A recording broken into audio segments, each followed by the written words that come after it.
네? 제 명의 계좌에서 3천만 원이 압류됐다고요? 그게 무슨 말입니까?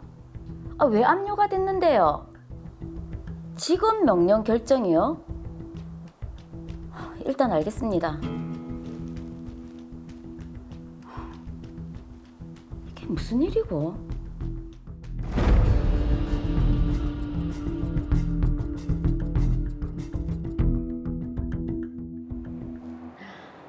둘러봐서 알겠지만 식당 하기엔 딱 좋습니다. 주변에 아파트 단지도 많아서 사람들도 많고. 그러네요. 보증금 3천만 원에 월세 300만 원이라고 하셨죠? 네. 계약하겠습니다. 임대차 계약 기간은 2년으로 하겠습니다. 뭐 그럽시다. 제가 아는 부동산 가서 계약하시죠. 알겠습니다.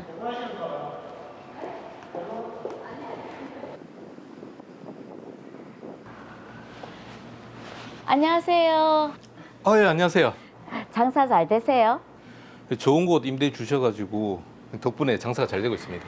안 그래도 여기 음식 맛 좋다고 소문이 자자해서 저도 먹으러 왔습니다. 정말요? 감사합니다. 편하신 곳에 앉으세요. 네.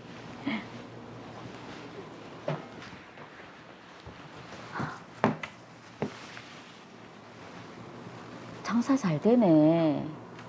괜히 상가 임대해줬다가 장사 안 되면 서로서로 좀 그렇지. 아우, 그럼요.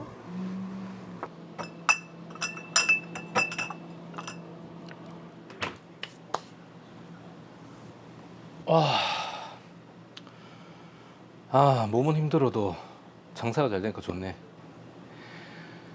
여기도 어느 정도 자리를 잡았고 주방장도 손맛 잘 익혔으니까 이제 저기 송정 쪽에 2호점 오픈만 준비 빨리 하면 되겠다. 이야, 탄탄대로네요.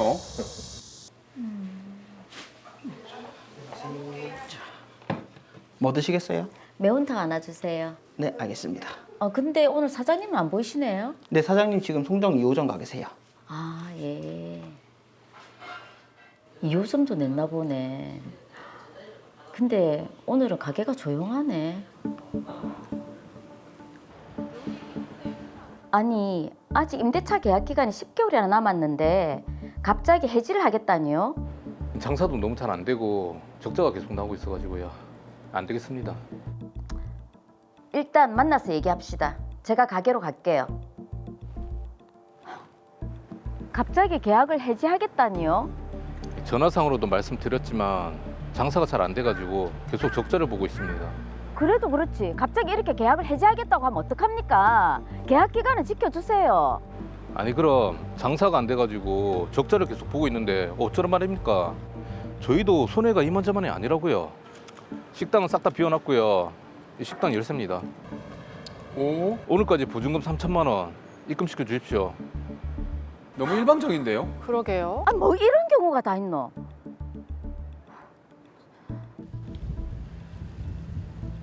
보증금 왜 입금 안 해주는 겁니까? 아니, 그렇게 일방적으로 계약 해지하겠다고 말하는 게 어디 있습니까? 아직 계약 기간이 남았으니까 보증금은 못 돌려주고 계약대로 월세 내세요. 진짜 어이없네. 보증금을 못 돌려주겠다 그 말이지. 두고 보자.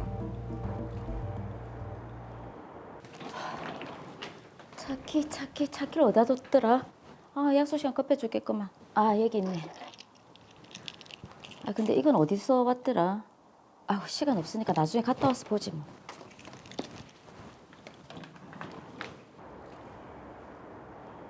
네, 어디십니까? 로이은행이요? 제 명의 계좌에서 3천만 원이 압류됐다고요? 그게 무슨 말입니까? 왜 압류가 됐는데요? 지급 명령 결정이요? 일단 알겠습니다. 이게 무슨 일이고?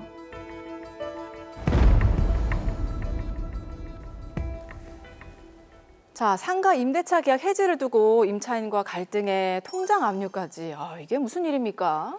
이게 무슨 일인지 사건 정리부터 먼저 해보도록 하겠습니다. 더 로이어 사건 번호 제306호입니다. 상가를 소유하고 있는 김대숙 씨는 박지호 씨와 상가 건물 임대차 계약을 체결했습니다. 임대차 보증금 3천만 원에 월세 300만 원, 임대차 기간은 2년이었는데요. 그렇게 임차인 박지호 씨는 상가에 들어와 식당을 운영했습니다. 그런데 임대차 기간이 10개월 정도 남은 시점에 임차인 박지호 씨는 식당에 적자가 나서 상가 임대차 계약을 해지하겠다고 하는데요. 임차인 박지호 씨의 일방적인 해지 통보에 김대숙 씨는 계약 기간을 지키라고 했지만 박지호 씨는 식당을 전부 비우고 나가버렸습니다. 이후 박지호 씨는 김대숙 씨에게 임대차 보증금 3천만 원을 돌려달라고 요구했는데요.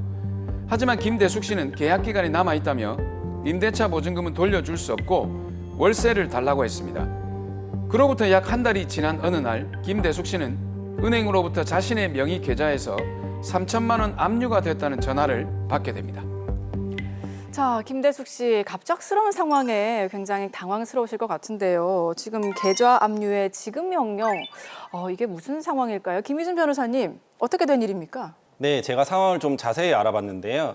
임차인 박지호 씨가 임대인 김대숙 씨를 상대로 2023년 2월 28일자 상가 임대차 계약 합의 해지를 원인으로 지급 명령을 신청했고 법원에서 지급 명령 결정이 김대숙 씨 집으로 등기가 왔는데요. 네. 김대숙 씨가 등기 서류를 받은 걸 깜빡하고 있었습니다. 아, 그러다 보니 박지호 씨가 신청한 지급 명령 결정에 김대숙 씨가 이의하지 않아서 지급 명령 결정이 확정됐고 이에 따라 박지호 씨가 김대숙 씨의 계좌를 압류한 상황입니다. 이게 지금 김대숙 씨가 임차 보증금을 주지 않아서 박지호 씨가 지급 명령을 신청한 건가요? 네, 그렇습니다. 아, 지급 명령 제도는 민사소송법상의 독촉 절차인데요. 일종의 간이한 소송 방법입니다. 보통 법원에 소장을 제출하면 드라마나 영화처럼 법원에서 재판이 열리고 판사님 앞에서 원고와 피고가 다투는데요. 네. 지급 명령 제도는 재판을 하지 않고 법원에서 신청인이 제출한 문서만 보고 지급 명령 결정을 내릴지 여부를 판단합니다. 그러니까 신청인의 청구 원인에 법적으로 필요한 요건만 갖추면 피신청인의 말을 들어보지 않고 지급 명령 결정이 내려지게 됩니다.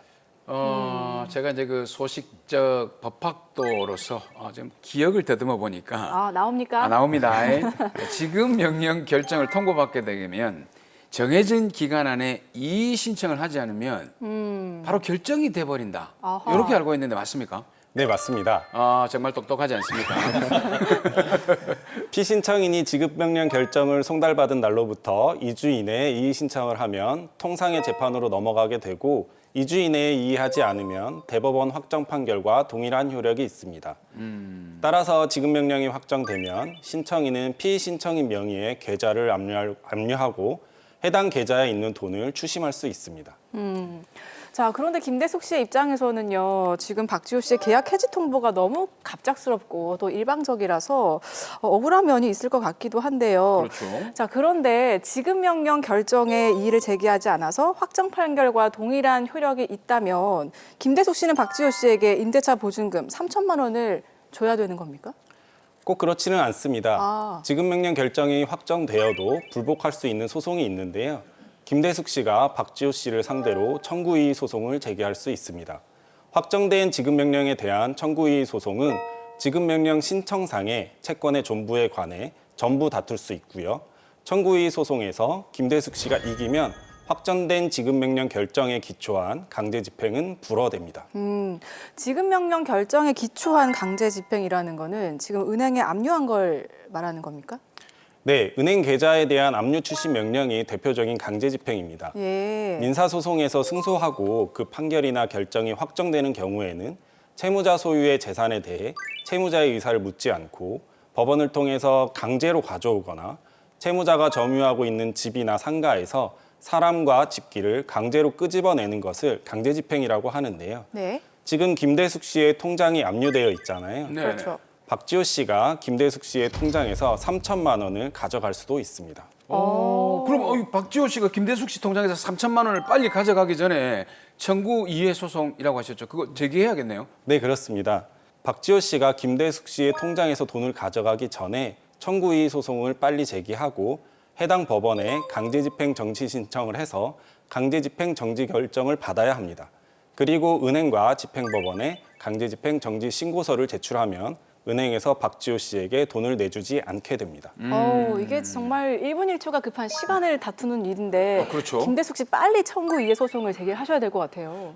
근데 또 이게 임차인 박지호 씨 입장에서는 장사가 되지 않고 계속해서 적자가 나오고 있는 상황이니까 운영하기도 좀 부담스럽거든요. 예. 이 임대인과 임차인 입장이 다 좀 일견 이해가 되는 부분도 있는 것 같아요. 근데 그래도 지금 임대차 기간이 10개월 정도 남았고 갑자기 해지한다고 하고 일방적으로 나가버리면은 임대인 입장에서는 어떻습니까?